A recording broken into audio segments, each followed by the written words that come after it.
Welcome back to another installment of The Wine Guy here on 92.1 WGHN. We're being joined by Jeff Kretschmar. He is the sommelier out there at the Grand Haven D&W, and we've had the show on for a couple of weeks. And first week we talked about wine, and last week we talked about beer. And then when you told me last week what you were going to talk about this week, in my head I started thinking, because our show's all about pairings, I'm like, I had never heard of anything pairing with this. Today we're talking about bourbon and things you can pair with bourbon. That is correct. We have three great food items here that can always be paired with bourbon. One is always, of course, chocolate. You can never go wrong with chocolate, whether it's wine or beer or bourbon. So that's always a great pairing. Cheese, of course, we all know wine and cheese. Well, bourbon and cheese go just as well, but it's got to be a little bolder, stronger cheese. And then, of course, your smoked pork always goes good with any steaks. Anything off the grill really goes good with the bourbon. So if folks at home, I mean, like, people hear bourbon, but when they, where does bourbon fall? I mean, is bourbon a whiskey? It's the same thing, or where does it fall in the spirits world? Well, bourbon, basically, it does fall in with the whiskey, but there is a difference. Number one, bourbon does have to be barreled in new oak aged wood barrels, so it cannot be used oak. And then also the different ingredients that have to be derived from in Kentucky. That's kind of like the champagne of the world. Like we talked about a couple weeks ago. Yeah, that's correct. So bourbon falls in the same thing, only from the Kentucky area. Okay. And of course, again, these products that we're going to be talking about today, everything here is available at the Grand Haven D&W. But what bourbons are we going to be talking about today? We have the 1792 small batch, which is my personal favorite. This is one that I really like, my everyday little sipper. I like that one. The weekend one, I'll do the 1792 full proof, which is a lot higher in proofage. The small batch is at about 93% ABV, and then the full proof is at 125. A little spicier, a little hotter. It's what I basically call my weekend girlfriend. So that one there gets me gets a little sassy, a little hotter, puts me in my place right when I need it. Sure. Trying to get the show back on track here. It says small batch on here. So am I to assume that they didn't make a lot of this particular kind? No, basically what that means is that they went ahead and took a small amount of barrels, put them together, mix and blend them. Gotcha. And then went ahead and poured it into the bottle, which is how you get single barrel bourbons. Now, the single barrel bourbon, it only came out of one barrel. So that's how we get those types of name categories for those. Okay.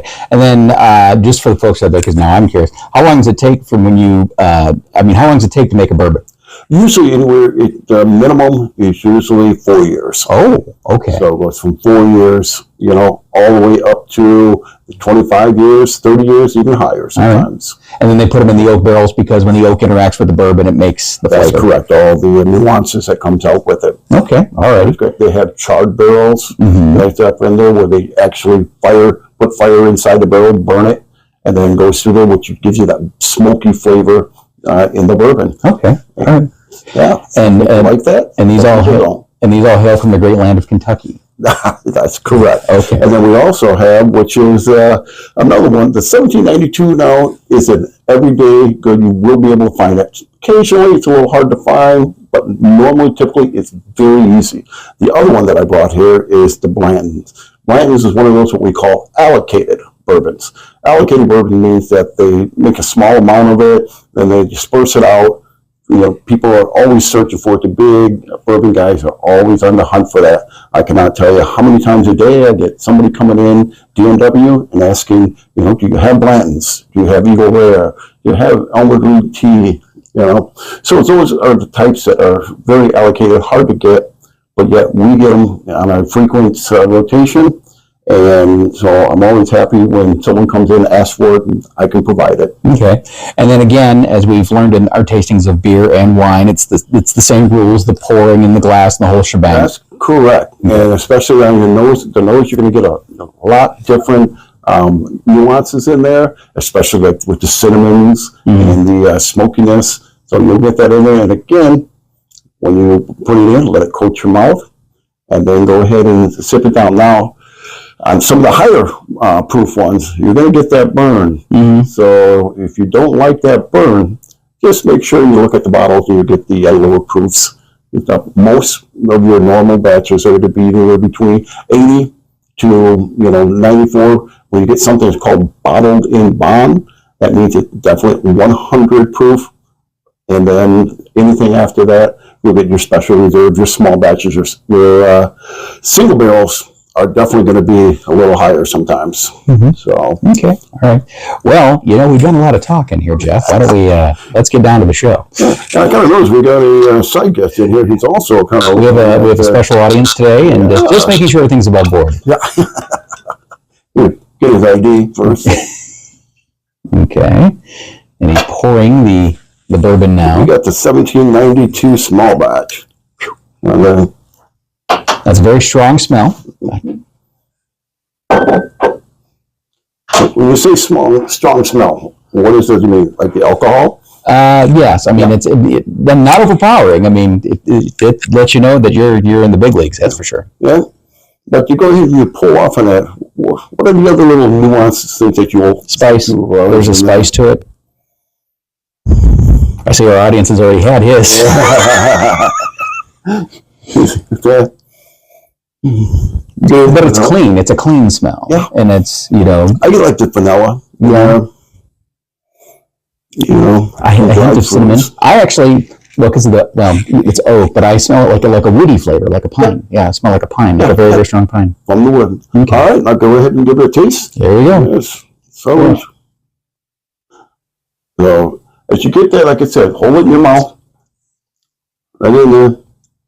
Swallow that down. And just see what comes to your mind. Well, there's some cinnamon. Yep. There's a cinnamony flavor. Got a little kick on it. You can feel it in the back of your teeth. Yes, but it goes down smoothly. It's not like an abrasive flavor. It's not like a moonshine or anything like that. It's very smooth. Yeah, that's good though. Now, do the same thing as we did with the wine and with the beer. Go ahead and take your choice of food that you like to try. All right, our special guest will come in too. What would you recommend first here to start with? Well, to start out with, I definitely recommend the cheese. Start with the cheese.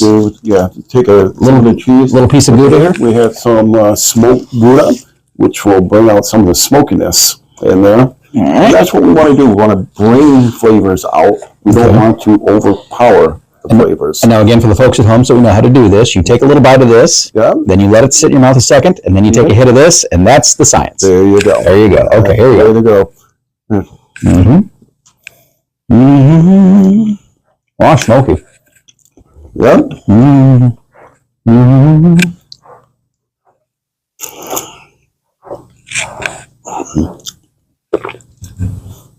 Oh! Wow! Now that turned that.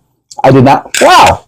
There's some smoke there, but I did not expect that at all. That was totally different than taking it straight. Right. Totally different. And that's how it either calms it down or it can amplify it. It goes both ways. Well, it calms it down, but I mean, it's weird when you. I'm trying to describe this.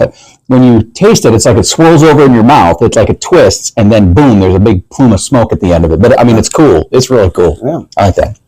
Now you can go ahead and try some of the pulled pork from the smokehouse at D&W. Just have a little more sample here, just because I'm, for the experience here. I got to top that off. I think our audience needs some more too. Yeah. Okay. So you say the pulled pork. Oh yeah, grab some of the pulled pork there. And once again, everything we're talking about here, all the foodstuffs, this is all available at the Grand Haven D&W. That is correct. Is this from the smokehouse? That is from the smokehouse. And I tell you, I personally love that smokehouse on lunch breaks.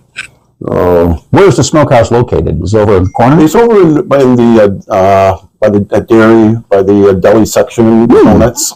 Okay. Over in that area. Okay. Which would be the south side of the building. But technically, no, it'd be on the north side of the building. Look at it. Now this is the pulled pork I had. Yeah. Oh, pepper. There you go. Well, it's interesting because when you have the pulled pork, it makes this a little, I can feel the smoke in my nose. When you have the pulled pork, it makes it feel, I don't want to say the word palatable. It takes the edge off of it. Right. Big time. The edge off. Big time. Right. But then, like when it goes down, all of a sudden there's pepper, and smoke. So right. Very cool. Now you can also go ahead and take that edge down by putting ice cubes. Yeah, water. You see that, right? A little bit. I prefer ice cube. Yeah. The ice cube will basically cool it. Mm-hmm. And especially with the new ice cube mold makers that they have now, the bigger style, big block. Mm-hmm. Right? You want to put those in as opposed to the small ones from home. And you want to use distilled water because distilled water will go ahead and dilute slower.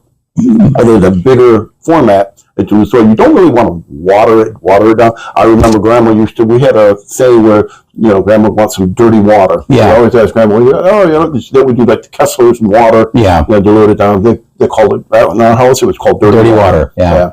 So you don't want that, but you want to put that ice cube in there, and it brings out the flavors and the aromas in there. A little bit of coolness and crisp. Brings it right out. But that's always a nice thing to do. A lot of guys, will drink it with an ice cube. Yeah. Some guys will drink it neat. Mm-hmm. It's not, which is, each is their own preference. Okay. All right. Well, so now you're going to hit some of that chocolate. Some chocolate here. Yeah, there you go. I'll break this now. That's a lot of chocolate. I'll take a little bit. Yeah. What kind of chocolate is this? We got the Lindell chocolate. It's the 85 cocoa. 85? 85% cocoa. Okay. So I'm very intrigued how this is going to go. Okay. So again, this should be sweet. So here we go. All right. Mm-hmm. Chocolate is always good. I always like to do the pairing of the chocolates with that. My girlfriend is a master chocolatier, and so I've always had chocolate around to be able to do all my pairings at my wine classes and my food classes. Dark chocolate's good for your heart too. Dark chocolate, yes, it is. Just dark. Now, other kinds not, but dark is. Dark is very good. And white chocolate is real. It's not real chocolate. So, where do you come out with that one? Where do you see that? Where do I see that? Well, let's see. That was the smoothest of all of it. The chocolate really took a lot of it. There's some pepper, but not as pepper. Ooh, there it comes. Boy, I can really feel that on my tongue. It feels peppery. No smoke. I don't get any smoke off that. It is a sweet. It kind of it makes this taste sweeter, if that makes sense. Yeah, yes, it does. Yeah. So I'm talking about the dark chocolate. So yeah, and that's exactly what it should do, because you wouldn't get any of the smoke either. But even though the pulled pork was with the smokiness and the Gouda cheese with the smoked Gouda, but this here not at all. Okay, you went ahead and pull out, and that's where you see the difference on there. And for those listening at home, my sinuses are clear right now. So let's. And then now with the next one that we're going to hit into. Now this, like I said, the allocated one, which is the Blantons. And everybody's in for the Blantons. And as you see, number one for the big reason with these Blantons are the horses on there. People are always asking me for the ones trying to, can you open it up and make sure it's a certain letter? Because each one of the horses has a different letter on there. And then when you collect them, each of the little, memorabilia things on the top there is a different stance. And when you get the word Blantons, and if you put them in a row, it looks like the horse is running. Oh! It's up across the finish line. Oh, very cool. So. Oh, it looks like a chess piece, too. Yeah. People that I've actually had a friend of mine build a lazy Susan, and she put the holes in there for me. And then I went ahead, put all mine in there, and then I spin it, and it actually looked like the horse is running. Oh, that is cool. So, all right, so the Blanton's is in the glass, and I'm taking a sniff. Now, this is a single barrel. So, this is where we have the, all from one barrel. Really nice.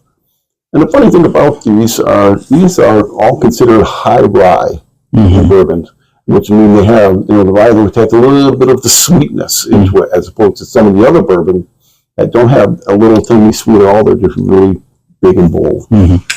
So, on that, you can smell that. You can just smell the sweetness. Yeah, no, it's not as, I want to avoid the word strong. It has a different aroma than the other one. Not as woody. Yep. But it's, you know what it is, but it's not overpowering by any stretch. Let's take a little sipper here. Yeah. Nice, smooth, calm. It's not as harsh No, not as harsh. Not as harsh. Well, No, as my granddad would say, that's a sipping bourbon right there. That's a sipper. That's a sipper. Ooh, that's nice.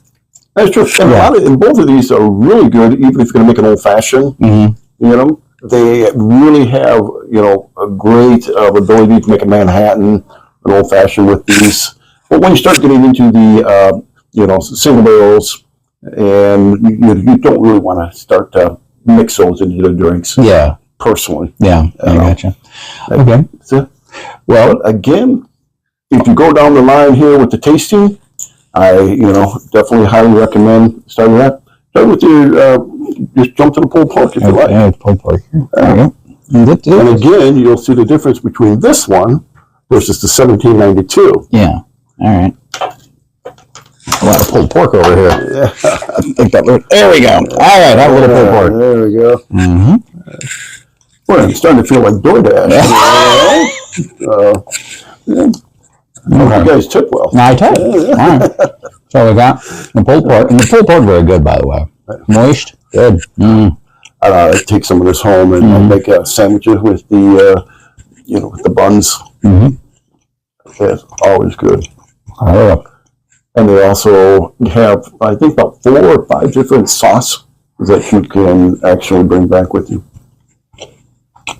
Okay, so there's smoke, definite smoke, some pepper, but this time I left a little in my mouth, and it changes the flavor of the meat a little bit too. So it makes it more succulent, just more flavorful. Gives a little bit more of a burst to it. Yeah, and it's a little calmer down in the alcohol on that as well. Oh yes, it's not as harsh and burning as the other one. Right. No, this one you'll remember phone numbers with this one. Yeah, that's good stuff though. Yeah, and I go ahead and grab it with the chocolate. We'll finish this little round out here with the chocolate. So, again, dark chocolate. Yeah, the dark chocolate. Yeah, with the 85% cocoa.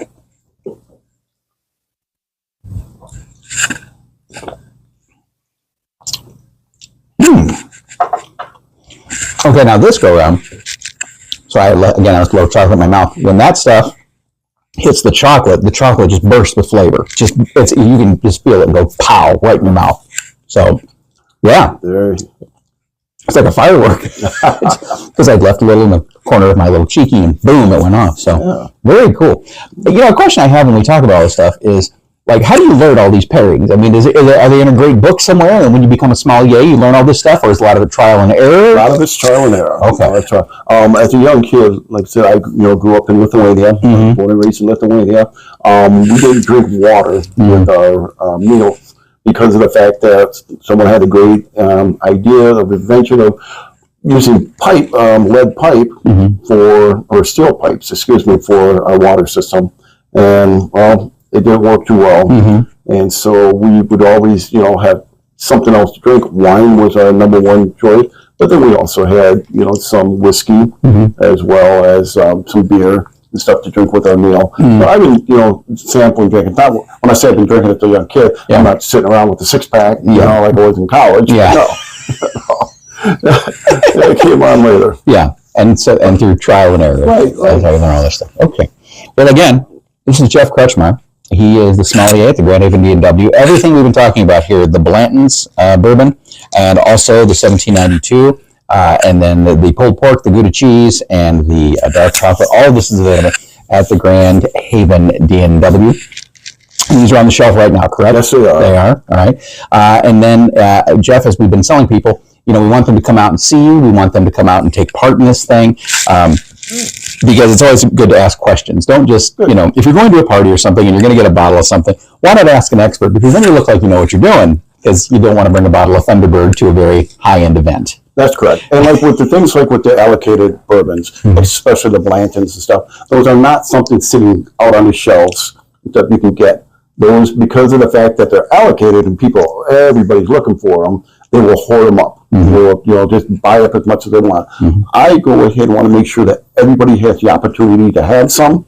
So I don't put that stuff up. You come and you ask me. If you see me, ask me. If I have it, you're more than welcome to it. I'll be glad to sell you some. But what I don't want is to have it all out there, have some of these second-hand stores come in, buy them all up, and then sell it to you at the second retail market price.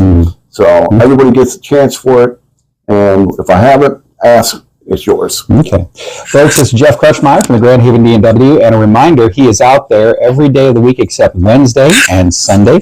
And again, we're going to do the fruit basket promotion. We've been doing this the last couple weeks, and this is how it works. It's very simple, okay? We're going to put this post up on our Facebook page. We put this whole show up on our Facebook page, and all you have to do is you just have to like it. Just click like, and then what we do is we randomly choose somebody, and that person can go get the fruit basket on Saturday or Sunday after this airs. So the show airs on Friday, so it'll be either tomorrow or the next day they can go pick it up. Yeah, you guys will notify the winner. We'll have them come on in. They come up to this customer service desk, and we'll have the basket ready for them. And we've had a lot of positive feedback on the show. We thank you so much for giving us that feedback, and I must admit I'm having a lot of fun doing this. Mr. Crutchmeyer, as always, it's a pleasure. We'll talk to you again next week. All right. We'll see you guys then. This has been The Wine Guy on 92.1 WGHN.